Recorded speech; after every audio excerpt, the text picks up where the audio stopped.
الحمد لله نحمده ونستعينه ونستغفره ونؤمن به ونتوكل عليه ونعوذ بالله من شرور أنفسنا ومن سيئات أعمالنا من يهده الله فلا مضل له ومن يضلل فلا هادي له ونشهد أن لا إله إلا الله وحده لا شريك له ونشهد أن سيدنا وسندنا ونبينا ومولانا محمدا عبده ورسوله صلى الله تعالى عليه وعلى آله وأصحابه أجمعين أما بعد فأعوذ بالله من الشيطان الرجيم بسم الله الرحمن الرحيم وأن المساجد لله فلا تدعوا مع الله أحدا وقال رسول الله صلى الله عليه وسلم إذا أتى أحدكم المسجد فليركع ركعتين صدق الله وصدق رسوله النبي الكريم ونحن على ذلك لمن الشاهدين والشاكرين والحمد لله رب العالمين. درود شریف پڑھ لیں. اللهم صل على محمد وعلى آل محمد كما صليت على إبراهيم وعلى آل إبراهيم إنك حميد مجيد. اللهم بارك على محمد وعلى آل محمد كما باركت على إبراهيم وعلى آل إبراهيم إنك حميد مجيد. میرے محترم دوستو، بھائیوں اور بزرگوں، اللہ رب العزت نے ایک مومن کی زندگی میں بہت بڑا حصہ اپنے گھروں کا یعنی مساجد کا رکھا ہے. مسجد کے ساتھ مومن کا تعلق ایمانی بھی ہے، روحانی بھی ہے اور تربیتی بھی ہے. صرف ایسا نہیں کہ ہمارا مسجد سے تعلق وہ محض عبادت کے لیے ہے یا محض 5 فرائض کی ادائیگی کے لیے، بلکہ مسجد کو ایمان کا اور اہل ایمان کا ایک مرکز قرار دیا گیا. اور ایک اسلامی معاشرے میں جہاں مسلمان رہتے ہوں، مسلمان بستے ہوں، اس میں مسجد کی اتنی بڑی اہمیت ہے کہ اگر ہم حضور علیہ الصلاۃ والسلام کی حیات مبارکہ کو اٹھاتے ہیں تو آپ جہاں تشریف لے گئے سب سے پہلے آپ نے وہاں مسجد کی بنیاد رکھی. اس لیے اسلامی تاریخ میں جب آپ ہجرت فرما کر مدینہ منورہ تشریف لائے تو اپنی رہائش سے پہلے اور اپنے ازواج کی ترتیب بنانے سے پہلے آپ نے یہ فکر کی کہ ہمیں زمین کا ایک ایسا ٹکڑا مل جائے جس پر ہم اللہ کے گھر کو قائم کر سکیں. یہ امت کو ایک تعلیم اور ایک سبق تھا کہ مسلمان کچھ وقت چھت کے بغیر تو گزار سکتا ہے لیکن اللہ کے گھر کے بغیر نہیں گزار سکتا. مسجد کے بغیر اس کی زندگی ناتمام ہے اور نامکمل ہے. تو ہماری زندگی میں اللہ کے گھر مساجد کی بہت بڑی حیثیت بھی ہے، بہت بڑا کردار بھی ہے، اور ان گھروں کا بہت بڑا حق بھی اہل ایمان کے ساتھ جڑ جاتا ہے. اسی لیے قرآن کریم میں آخری جو 10 سورتیں ہیں جو عام طور پہ ہمیں یاد ہوتی ہے، ان میں ایک سورت ہے سورہ قریش. اور سورۃ القریش میں اللہ پاک نے تذکرہ فرمایا عرب کے سب سے عالی اور بڑے خاندان کا.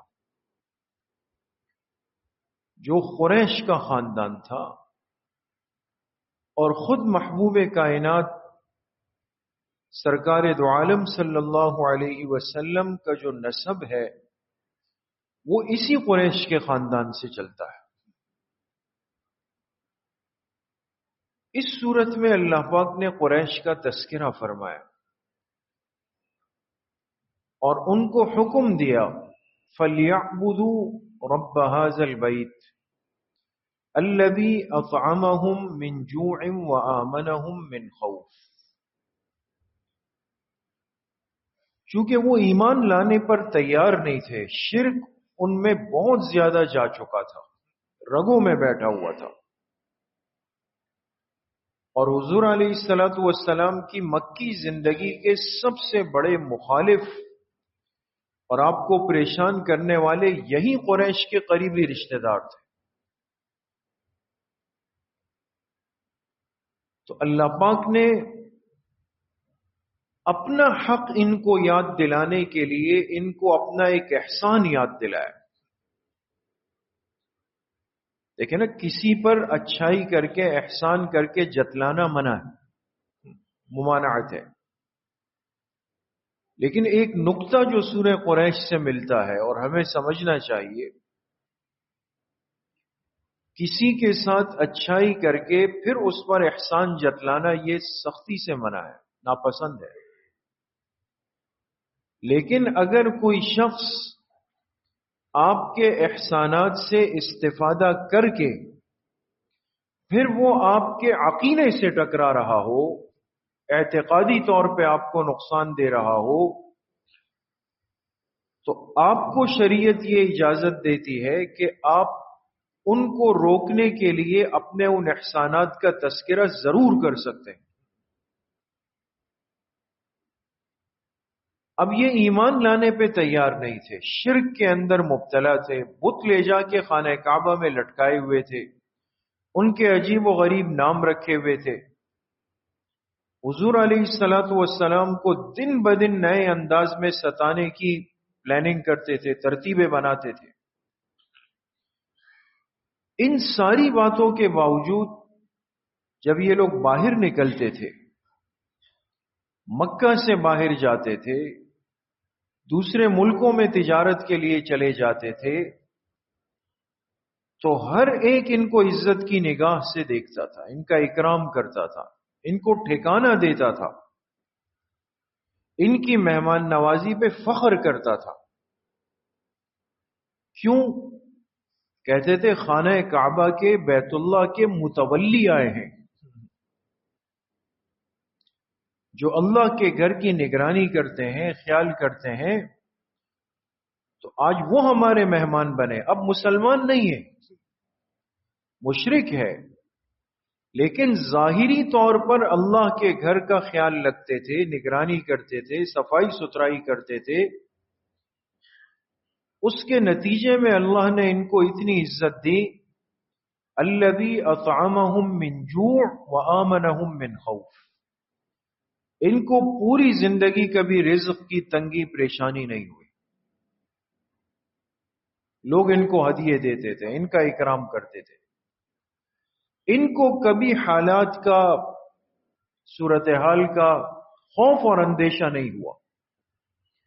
حالانکہ عرب میں قافلوں کے قافلے لوٹے جاتے تھے، مال لوٹنے کے لیے کسی کی جان لے لیتے تھے، سب کچھ تھا. لیکن پتہ چلا بھائی قریش کے لوگ ہیں تو ڈاکو قاتل بھی ان کو ہاتھ نہیں لگاتا، اللہ کے گھر کے رکھوالے ہیں.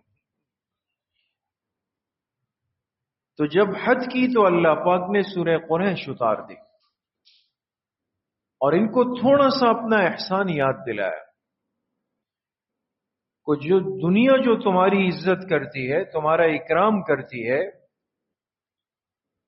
اور تم اس کے نتیجے میں میرے آخری پیغمبر کے ساتھ یہ سلوک کرتے ہو، تو یاد رکھو کہ تمہیں یہ عزت، یہ اکرام اپنی ذات اور خاندان سے نہیں مل رہا، میرے گھر کے وجود کی وجہ سے مل رہا ہے.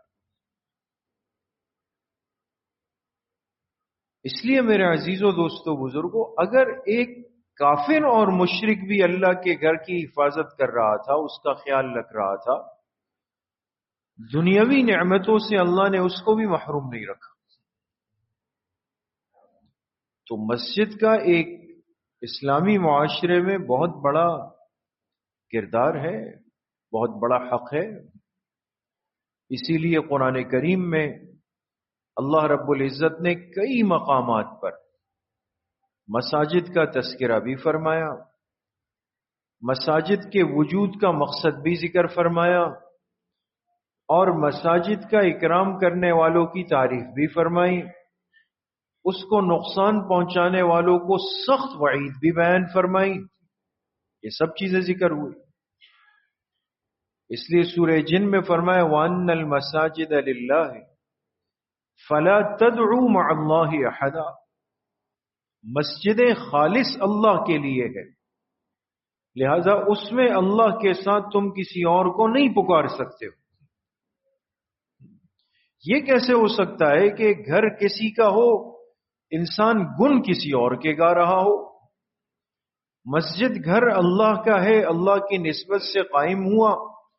اس میں آنے کے بعد خدا نخواستہ ایسی بات ہو جو اللہ کے غیر کی طرف لے جا رہی ہو بندے کو، معلوم ہوا کہ مسجد میں ایسا کوئی تذکرہ، ایسی کوئی بات نہیں ہوگی جس سے شرک کا شائبہ پیدا ہو جائے. اللہ کی عظمت ہو، اللہ کی بڑائی ہو، اللہ کی توحید ہو، اللہ کی وحدانیت ہو، اللہ کی قدرت، تصرف، اختیار کا بیان ہو. اس بندے کو یقین ہو جائے کہ اس کائنات میں متصرف ذات اگر ہے تو وہ صرف کس کی ہے؟ اللہ پاک کی. پھر دوسری جگہ فرمایا سورہ توبہ میں انما یعمر مساجد اللہ من آمن باللہ والیوم الآخر واقام الصلاة وآت الزکاة ولم یخش الا اللہ فعسى اولئک ان یکونوا من المہتدین. میرے گھروں کو کون آباد کرتے ہیں؟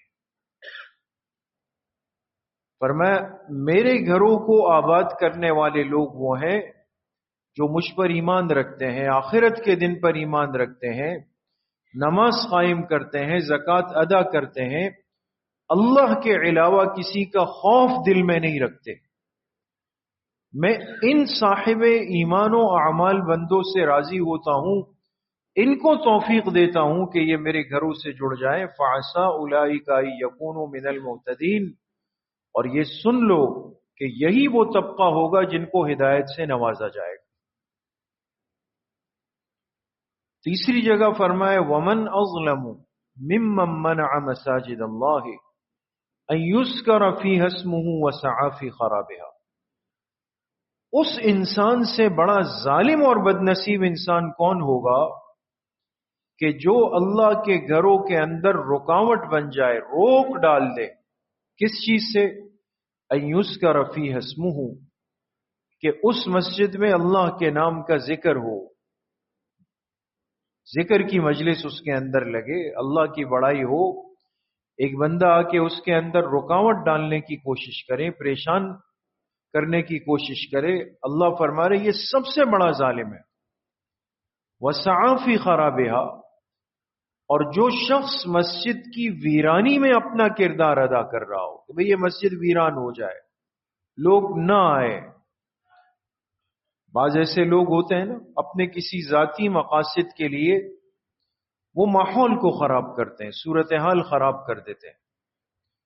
اب لوگ مسجد جاتے ہوئے ڈرتے ہیں کہ بھئی یہاں جائیں گے کوئی لوٹ لے گا، یہاں جائیں گے کوئی جان لے لے گا، یہاں جائیں گے کوئی آوازیں کسے گا. تو نتیجتاً کیا ہے کہ لوگوں نے اس مسجد آنا جانا ترک کر دیا. اللہ پاک فرماتے ہیں لہم فی الدنیا خزی ولہم فی الآخرۃ عذاب عظیم. اس دنیا میں بھی اس کے لیے ذلت ہے، آخرت میں بہت بڑا عذاب ہوگا اس کے. تو مساجد کا تو حق ہے دوستو. ہمارا وجود اور ہمارے اس وجود کی نشو و نما اور ہمارے وجود کی ایمانی، روحانی، علمی تربیت، وہ ایک مسجد کے وجود کے بغیر ممکن نہیں ہے دوستو.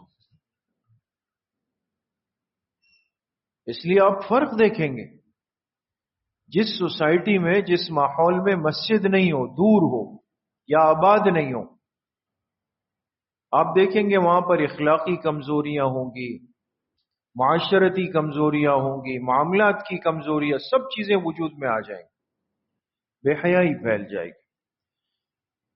مسجد کے قرب سے یہ خرابیاں 100% ختم نہیں ہوتی۔ یہ نہیں کہ 100% انسان کہے کہ بھئی مسجد ہے تو وہ علاقہ جو ہے وہ سب کا سب تابعین اور تبع تابعین جیسا ہوگا، ایسا نہیں، لیکن بہت بہتر ہوگا، بہت فرق محسوس ہوگا آپ کو، آپ مطمئن زندگی سکون والی گزار رہے ہوں گے۔ کچھ نہ ہو دوستو، 5 وقت آپ کی گھر کی کھڑکی سے اذان کی، اللہ کی بڑائی کی آواز تو آ رہی ہوگی۔ یہ اذان کا سننا تھوڑی نعمت ہے، یہ بہت بڑی نعمت ہے۔ تو آج میرے عزیزوں، دوستوں، بزرگوں، ہمارے لیے بہت ضروری ہے کہ ہم مسجد سے اپنا وہ تعلق قائم کریں جو اللہ ہم سے چاہتے ہیں۔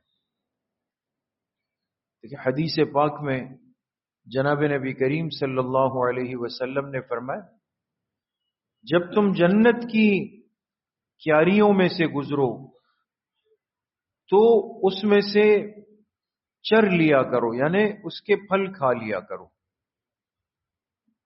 صحابہ نے عرض کی کہ اللہ کے رسول صلی اللہ علیہ وسلم، جنت کی کیاریاں کیا ہے اور اس کے پھل کیا ہیں؟ آپ نے فرمایا جنت کی کیاریاں تو زمین پر اللہ کی مسجد ہیں۔ معلوم ہوا کہ جب بندہ مسجد میں آیا ایسا ہے جنت کے باغ میں آ گیا۔ یہ تو اس کائنات کے سردار کا ارشاد ہے۔ تو جنت تو زمین پر گویا کہ ایک مسجد زمین پر ایک جنت کا باغ ہے۔ پھر فرمایا اس کے پھل کیا ہے؟ فرمایا جب تم بیٹھ جاؤ تو اس میں کثرت سے سبحان اللہ والحمد للہ ولا الہ الا اللہ واللہ اکبر، ان کلمات کا ورد تم جتنا کثرت سے کرو گے تم گویا اتنا ہی زیادہ جنت کے پھلوں سے استفادہ کرنے والے بن جاؤ۔ اس سے سمجھ میں آیا ایک مسلمان مسجد میں داخل ہوگا کیسے آئے، داخل ہونے کے بعد کیا کرے گا، پھر نکلے تو پھر کیسے نکلے گا۔ تو کچھ چیزیں میرے دوستوں بزرگوں آپ حضرات سے عرض کرنی ہے، اور اللہ پاک ہم سب کو عمل کی توفیق نصیب فرمائے۔ ایک مسلمان جب گھر سے نکلتا ہے اور مسجد آتا ہے، پھر مسجد میں جتنا وقت گزارتا ہے، پھر مسجد سے باہر نکلتا ہے، یہ 3 چیزیں، تو اس کو چند باتوں کا خیال رکھنا چاہیے۔ سب سے پہلی بات تو یہ ہے کہ ایک مزاج اختیار کرنا چاہیے، عادت، اور حدیث پاک میں ایسے شخص کے لیے بڑے فضائل بھی ہیں۔ وہ کیا ہے کہ جب کوئی مسلمان اپنے گھر سے مسجد کے لیے روانہ ہو نماز پڑھنے کے لیے، تو اسے چاہیے کہ باوضو ہونے کا اہتمام کہاں کر لے؟ گھر پہ کر لے۔ یہ کوئی یعنی جس کو کہا جائے ایک ذوقی چیز نہیں، بلکہ یہ سنت کا ایک تقاضا ہے۔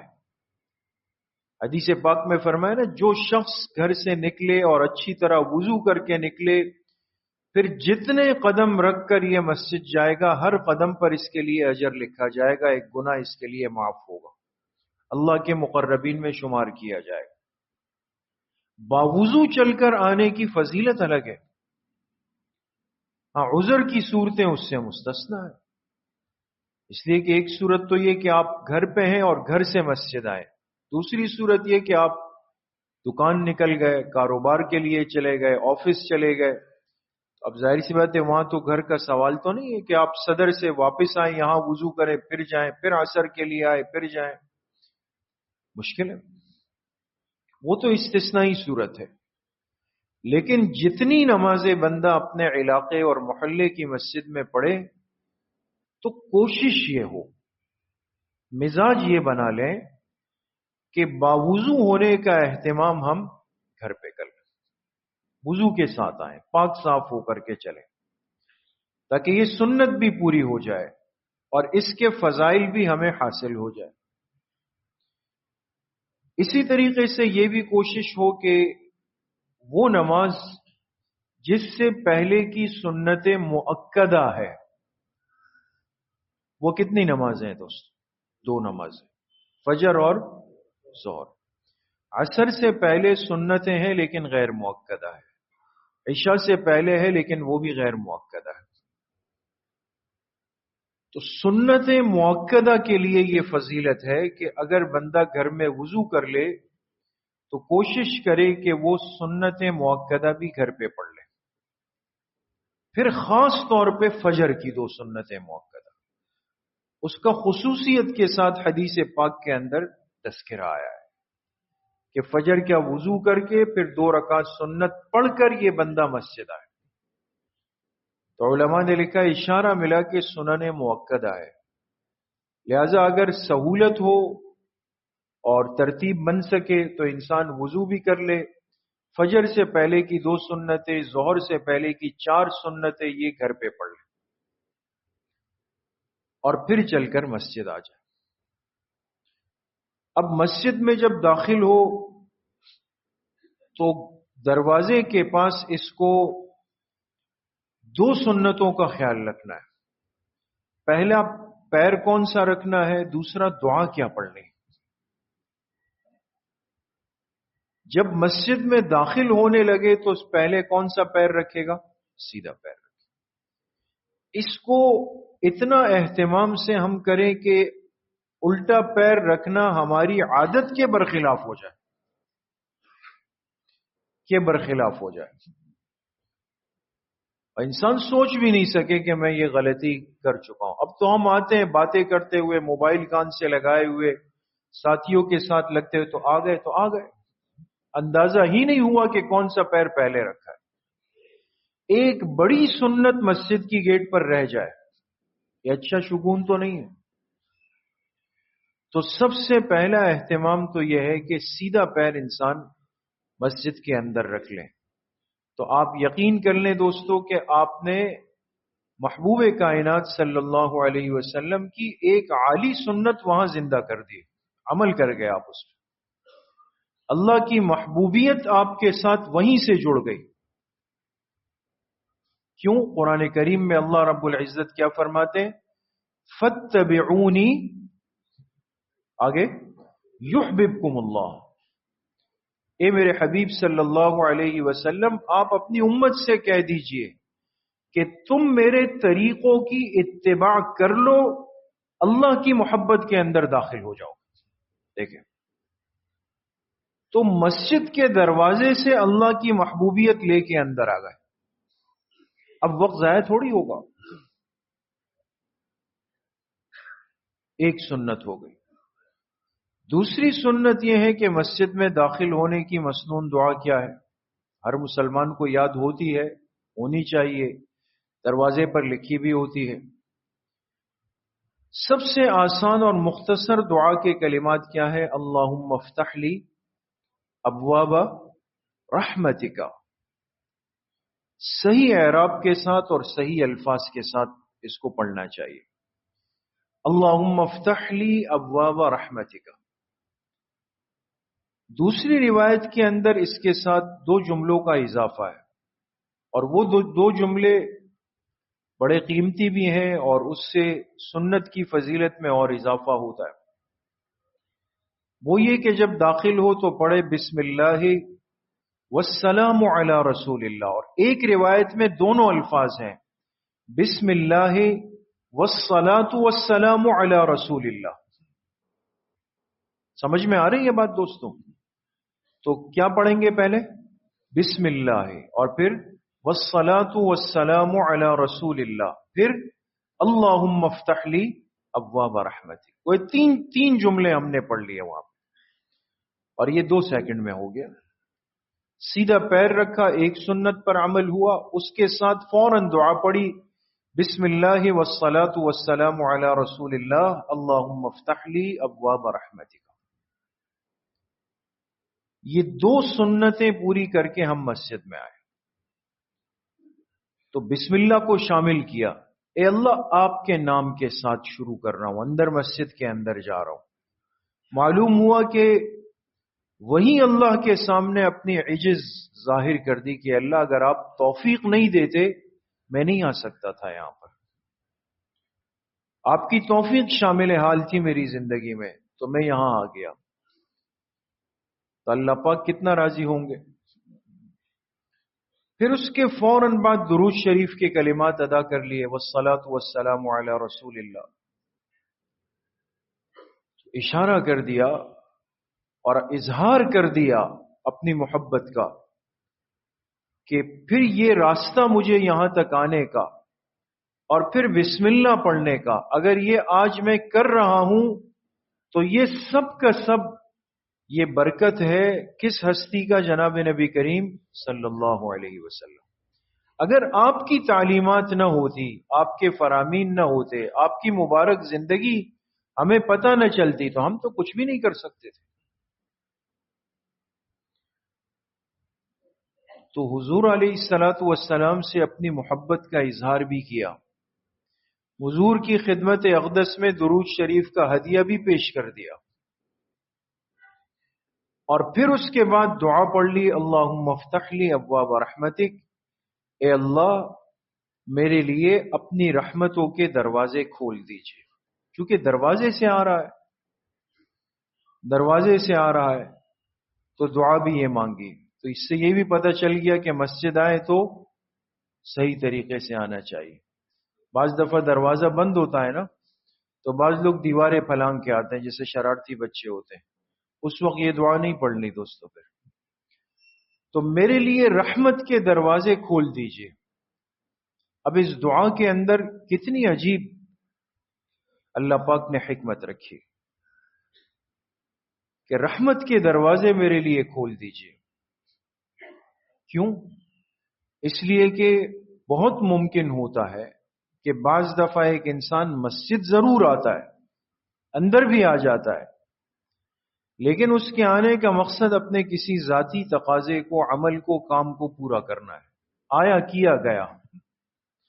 جو مسجد میں اس کا حصہ تھا, جو مسجد کا حق تھا, اس سے اس کا کوئی واسطہ ہی نہیں رہا. جیسے مثال کے طور پہ پیاس لگی تھی, آیا پانی پیا اور فوراً وہاں سے چلا گیا, یا آیا واش روم استعمال کیا فوراً یہاں سے چلا گیا, یا پتہ چلا کہ ساتھی اندر بیٹھے ہوئے بس ان کو یہ ڈاکیومنٹس دینے, آیا ملا, ہاتھ ملایا, وہاں سے چلا گیا. یہ بندہ بھی مسجد آیا, پانی پینے والا بھی آیا, واش روم والا بھی آیا, کاغذات پہنچانے والا بھی آیا, لیکن یہ مسجد اللہ کی محبت میں نہیں آیا, اپنی ضرورت پورا کرنے کے لیے آ کے اور فوراً واپس چلا گیا. حالانکہ موقع اس کے پاس بھی تھا, یا کہ پانی بھی پی لیتا اور وضو بنا کے 2 رکعت پڑھ بھی سکتا تھا. بیت الخلاء والا بیت الخلاء سے فارغ ہو کر وضو بنا کر 2 رکعت پڑھ بھی سکتا تھا. ملاقات کے لیے آنے والا ملاقات کر کے کچھ دیر بیٹھ کے 2 منٹ دعا بھی کر کے نکل سکتا تھا, یہ بھی محروم نہیں ہوتا. لیکن آج دیکھیں کتنی بے توجہی ہے, بے توجہی ہے. تو بندہ اللہ پاک سے وہاں مانگتا ہے, اللہ اپنی رحمت کے دروازے کھول دیں, میرا یہ مسجد آنا میرے کسی ذاتی مقصد کے لیے نہ بن جائے, ذاتی کام کے لیے, ذاتی راحت کے لیے نہ ہو, آپ کی فضل اور آپ کی رحمت کے تلاش میں میرا یہ آنا. دوسری بات آپ اگر غور کریں تو یہاں پر لفظ آیا ابواب. ابواب بابن عربی کا لفظ ہے جس کے معنی ہے دروازہ, اور ابواب اس کی جمع ہے جس کے معنی ہے دروازے. اب دروازہ تو ایک ہے, ایک ہی دروازے سے آئے ہیں, لیکن یہاں جمع کیوں فرمایا ابواب رحمتک؟ تو علماء نے لکھا کہ اس کی وجہ یہ ہے کہ اللہ کی رحمت کی شکلیں بہت ساری ہیں. رحمت دنیا کی بھی ہے, موت کے وقت کی بھی ہے, قبر کی بھی ہے, پھر آخرت کی بھی ہے. پھر دنیا میں جو رحمتیں ہیں پھر وہ بھی اس میں صحت کی الگ ہے, سلامتی کی الگ ہے, رزق کی الگ ہے, گھر کی الگ ہے، کاروبار تجارت کی الگ ہے، سب چیزوں کی رحمتیں الگ الگ ہے۔ اس ایک لفظ میں اللہ کے محبوب صلی اللہ علیہ وسلم نے اپنی امت کو سکھا دیا کہ اللہ سے اس کی ساری رحمتوں کا سوال کر، کوئی دروازہ تم سے نہ رہ جائے، نہ اس جہاں کا، نہ قبر کا، اور نہ آخرت کا۔ تو اندازہ لگائے دوستو کہ ایک دعا کے اندر بندہ اگر اہتمام کر لے تو کتنی خیریں اور برکتیں اس کے ساتھ جڑ جاتی۔ اہتمام کریں گے انشاءاللہ۔ اللہ پاک مجھے بھی آپ سب کو صحیح عمل کی توفیق نصیب فرما۔ الحمدللہ رب العالمین والصلاة والسلام علی سیدنا